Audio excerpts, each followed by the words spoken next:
député yi yow yaa jiite liste nationale bu coalition Dundu mbaa fitna gi xew ci biir campagne gi yéen laalewu leen ci rek. waaw ñun laalewuñu ci pour la simple et bonne raison que ñun suñu stratégie politique c'est pas axé sur la violence ou sur des combats de guerriers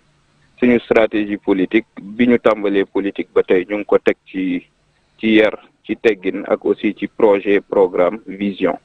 donc ci kaw loolu ñun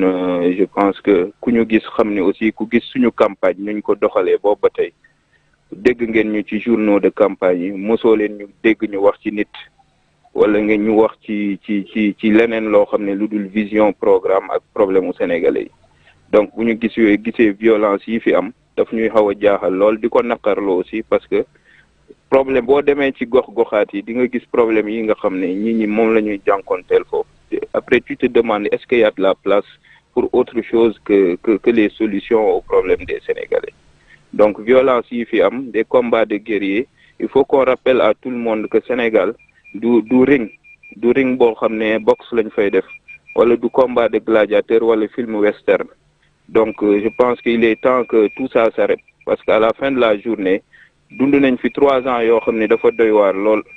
3 ans yoo xam ne ay doomu sénégalais dee nañ ci ñu jàppoon ni avec un nouveau régime sur place que violence verbale ak violence physique daf si jeex mais apparemment on s'est lourdement trompé il est temps que les Sénégalais sanctionnent ce type de politique.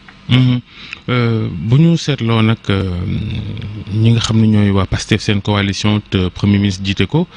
on a l'impression que l'État cède au caprice de ce premier ministre ndax dafa wax rek bërki démb ci guddi gi ñu jàppi nit yoonu àllkaañ bi noonu foogoon ni sax gars yi ay bazooka lañ yor waaye ay lance-pierre lañ jàpp ak yu ni mel am na ñu ci teg loxo noo gisee taxawaayu état ci coowal ndar geek la ca topp. Babacar man le problème que j'ai c'est que xamatuñu kuy état on a un dualisme extraordinaire au sein de l'état au plus haut sommet à telle enseigne que xamatuñu kan mooy état parce que dégg nañ premier ministre au début à son discours d'avant-hier où il parlait où il a clairement défié l'autorité de l'État. L'autorité de l'État dans le régime constitutionnel bi ñu am tey n'est rien d'autre que le président de la République. Quand tu apostrophes le président de la République en public. yéeme na de. Alors que ñun lu ñu xamoon mooy le président de la République. démb Ousmane Sonko nee na président boo demee ba say noonu di la tagg war ngaa xoolaat sa bopp. non c'est-à-dire mooy li may wax rek dañu am un régime constitutionnel boo xam ne c'est un régime nuñ ko mën a jàppee présidentiel constitution bi président la may yenn auto prérogative moom mooy nommer le premier ministre bu ñu demee nag ba premier ministre sañ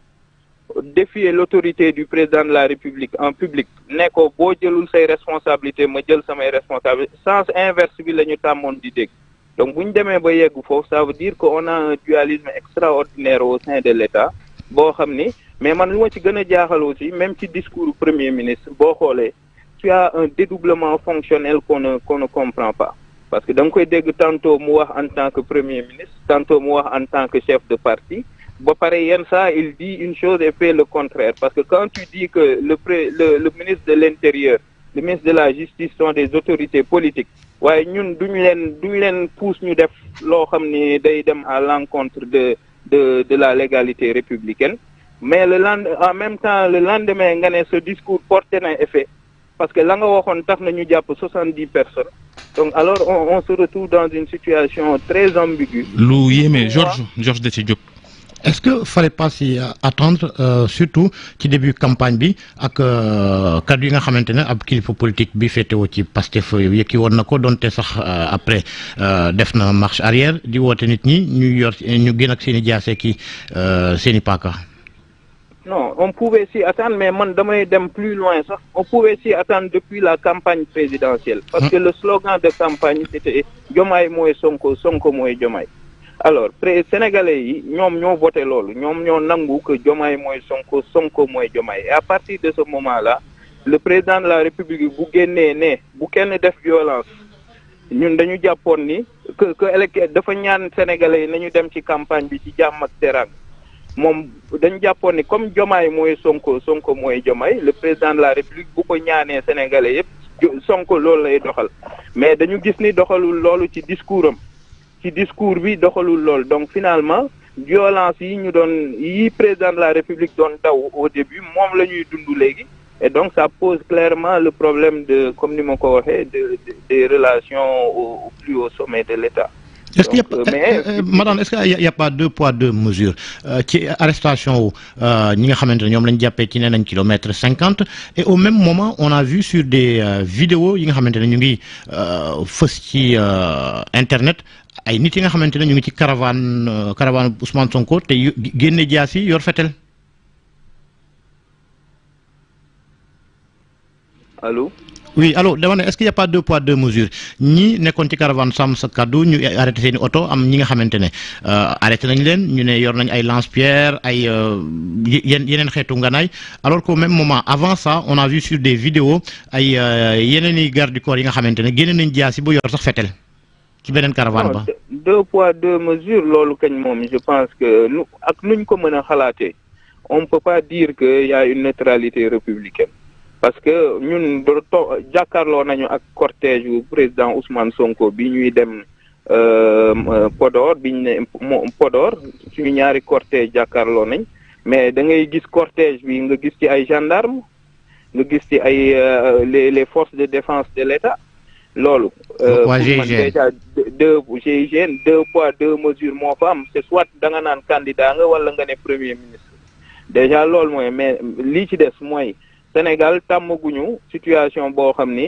mën nañu exercer benn neutralité à 100%. Donc loolu noonu deux poids deux mesures clairement moo fa ne mais ñun lu ñuy woote mooy que les autorités soient neutres que ñu jël seen responsabilité jël doxal li ñu war a doxal fi ñu war a sanctionner ñu sanctionner que ça soit les gens du pouvoir ou les gens de l'opposition. Donc mais li ñu gisagum les signes qu'on voit aujourd'hui même 70 personnes yi ñu arrêté nee nañ démb. Mais am na aussi ñële ñoo xam ne ñu ngi leen di tuumal ci côté pouvoir bi donc ñooñu aussi côté Pastef donc nañ leen arrêté aussi donc je pense que c'est ça le plus gros débat du moment.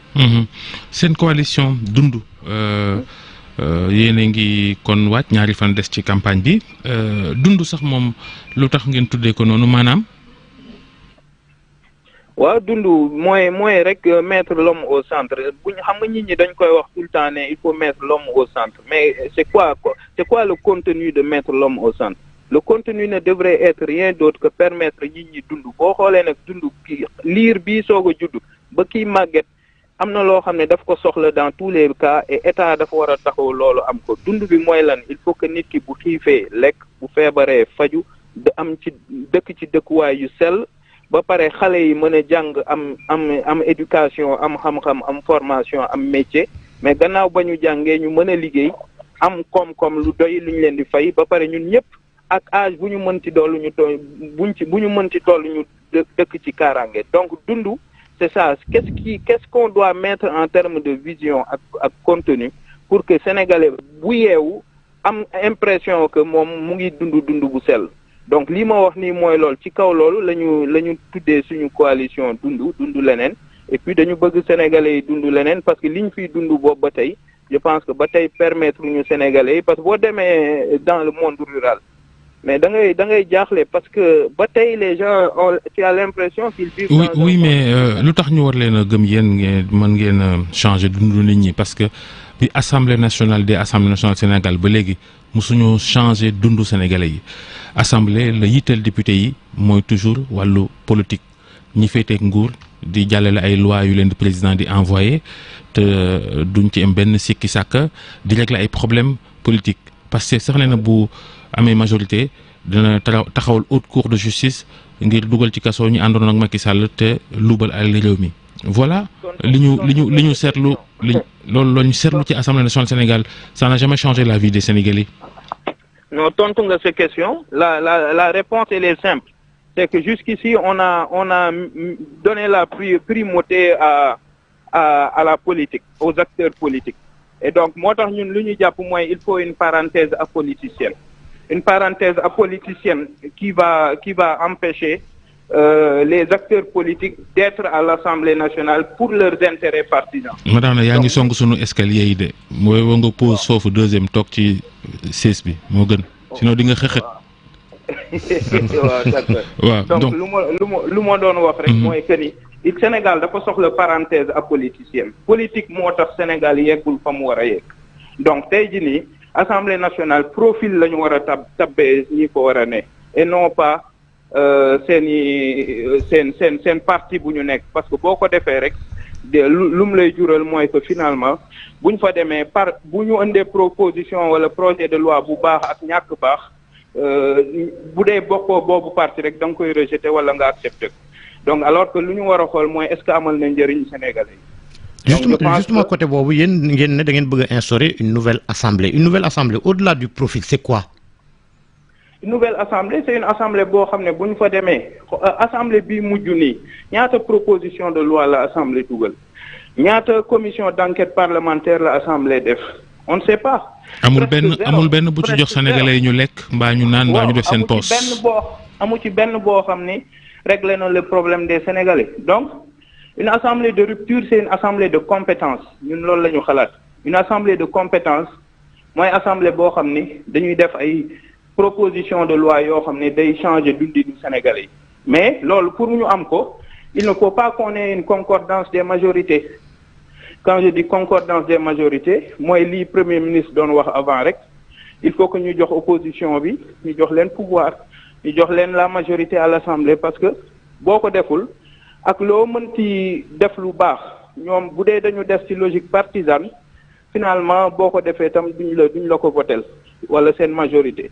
wala bu ñu yeggee ci président mu bañ ko promulguer donc il faut que ñu am benn équilibre à l'Assemblée nationale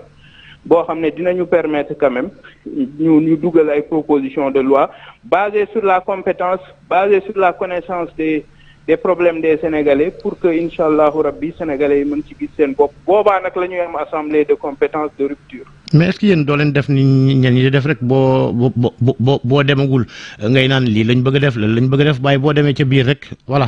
nekk ni gars yi. waaw non moo tax ma ne il faut élire en fonction des profils booy élire en fonction des profils da ngay xool ñi ngay fal ku ñu jógee lan mooy seen histoire lan mooy seen parcours est-ce que fii ñu nekkoon jot nañ ko prouver dara bañ fa nekkee lan lañ fa prouver est-ce que xamee nañ leen dara est-ce que def nañu résultat loolu à partir de ce moment boo ko defee rek di nga mën a jàpp ni que ñii ni buñ demee mën nga njort ni que buñ demee lii leen war dinañ ko def. Après, on va les juger sur pièce. Je pense que. Retournement de veste dafa yomb politicien de. ah waaw politicien ak politicien am na xam nga politique logique politicienne les acteurs politiques comme je dis tout le temps sont des acteurs rationnels donc ñoom dañuy wut fu seen intérêt personnel ne mais ñun ce qu'on veut faire parce que ñii ñëw ci ñun nekk ci ñun boo xoolee kenn amu ci intérêt personnel parce que bu doon intérêt personnel rek da ngay toog fii nga ne. Mais c'est l'envie de révolutionner l'action politique, l'envie de révolutionner la manière de faire la politique. Le débat économique aussi, il est important, mais politiciens sénégalais, le débat économique dafa am solo, mais malheureusement, politiciens sénégalais, rawat na ci assemblée sax, malheureusement, ça vaut ce que ça vaut. Fi ñuy jeexal ak yow mooy dégg nga démb FMI, gannaaw banquier nga, FMI nee na fii léegi weeru juin 2025 du jox dara Sénégal ndax day xaar li Sonko waxoon ni dañoo def fraude ci xayma koom-koomu Sénégal day xaar Cour des comptes génnee kayit ngir mu xool nu muy defee Sénégal waaye fii ak juin moom dërëm Sénégal du ko laal noo gisee loola. waaw mais on ne pouvait pas s'attendre à autre chose toute institution sérieuse bu jàkkaarloowee ak premier ministre de ce pays qui dit que les comptes ont été maquillés falsifiés. ñoom ci seen bopp nee nañ ñoom ñoo laajoon bu ñu décaissé te rapport bi génnagul su ko wuudee kon génneegul rapport bi te bu ko génnee tam certainement dina am ay séances de travail yu gudd ak ay sur des mois pour essayer de trouver un nouveau canevas budgétaire macroéconomique donc par la force des choses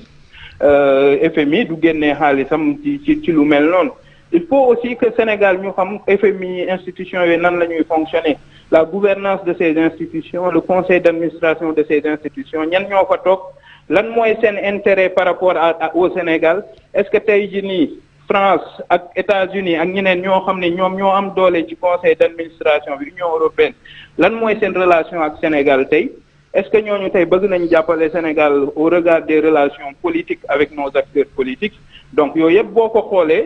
il faut pas être surpris aujourd'hui que les FMI disent qu'ils vont attendre 2025 au plus tôt, je dirais même, pour pouvoir décaisser. Mais loolu aussi, j'espère simplement que l'État du Sénégal a trouvé un plan de transition. Parce que en termes de mobilisation de ressources pour financer le développement et que les 18 000 milliards. Est-ce que loolu FMI banque loxoom ci Sénégal est-ce que loolu lu garaaw la wala lu garaawul? Non, c'est pas forcément grave si on n'a pas une dépendance au FMI. Xam nga lu doon garaaw su doon. mais lu ñu naroon jox lu am solo la itam non. waaw lu am solo la maintenant mooy li may wax rek il faut que l'État puisse trouver des mesures alternatives qui ne soient pas autres que la pression fiscale.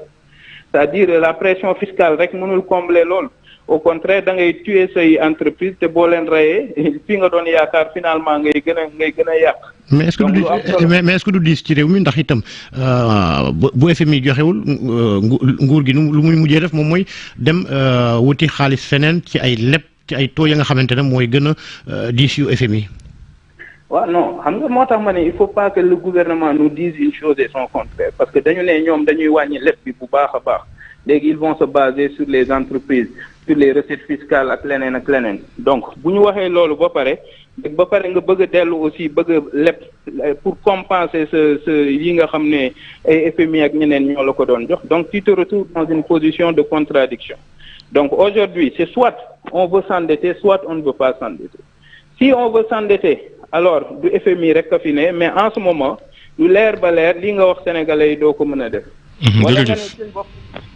jërëjëf Mouhamadou Madana Kane tête de liste coalition Dundu élection législative yu dimanche yi